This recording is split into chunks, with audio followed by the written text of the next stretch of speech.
Alors cette semaine, donc, nous poursuivons une aventure commencée il y a 3 ans avec un objectif qui est de recouvrir les murs du lycée de fresques et d'œuvres de street art, donc en collaboration avec une association qui vient de Paris, Ariana Mixar. Et moi je travaille avec Jérémy Lux qui est street artiste et aussi plasticien. Et donc l'objectif c'est de rendre le plus visible possible la spécialité art plastique qui est la seule enseignée dans l'Indre ici au lycée.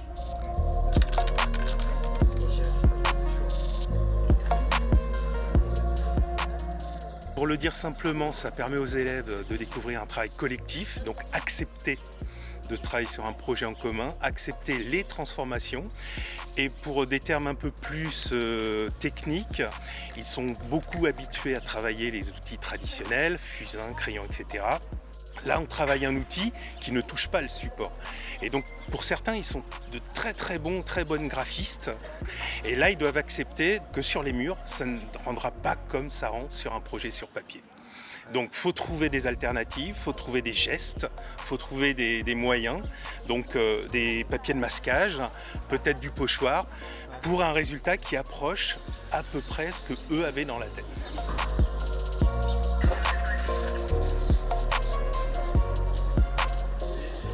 Moi, je suis venu la première fois ici il y a 3 ans avec un projet de fresque qui se trouve derrière moi, dans lequel l'idée était d'investir un mur avec toute une classe de spé art plastique avec des projets différents pour chaque élève.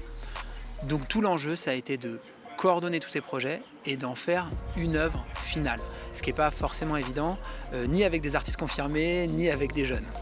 Et dans ce qu'on fait cette semaine, il y a vraiment l'idée d'un travail collectif, mais cette fois-ci amené sur plusieurs panneaux. Donc chaque panneau a été pu interpréter de manière plus individuelle, ou en tout cas par petits groupes. Donc tout l'enjeu là, ça a été d'investir le lieu pour que ça reste coordonné avec ce qui avait déjà été fait avant, les 2 premières années, tout en étant différent.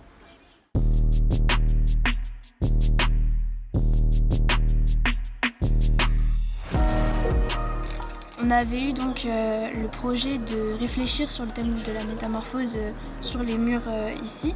Donc on a dû regrouper en fait les idées qu'on a eues pour la métamorphose.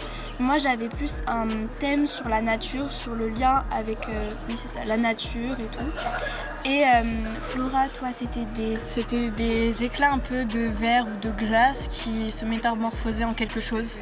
Voilà. Et donc l'idée nous est venue de faire un paysage de glace sculpté par un maillet, et donc ça forme cette idée.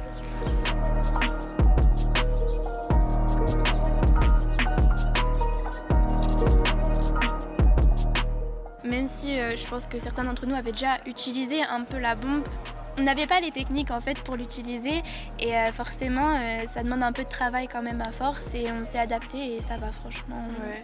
On a réussi à s'adapter. Je trouve que c'est plutôt intéressant aussi de tester des nouvelles choses avec lesquelles on n'a pas forcément l'habitude. Par exemple, au début on avait fait beaucoup de remplissage, beaucoup d'ombrage, etc. Et on a dû s'adapter avec la bombe. Ça change un peu ce qu'on veut faire, mais ça reste toujours dans l'idée qu'on avait suivie.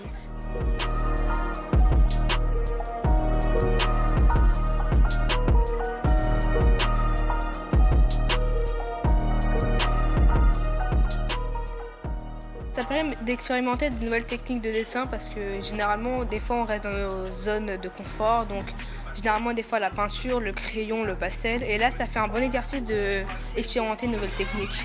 Et on n'a pas forcément le temps de faire du graphe quelque part parce que c'est un peu comme du vandalisme. Mais là, on le fait dans le cadre du lycée, donc c'est j'aime bien. Ça fait une bonne expérience.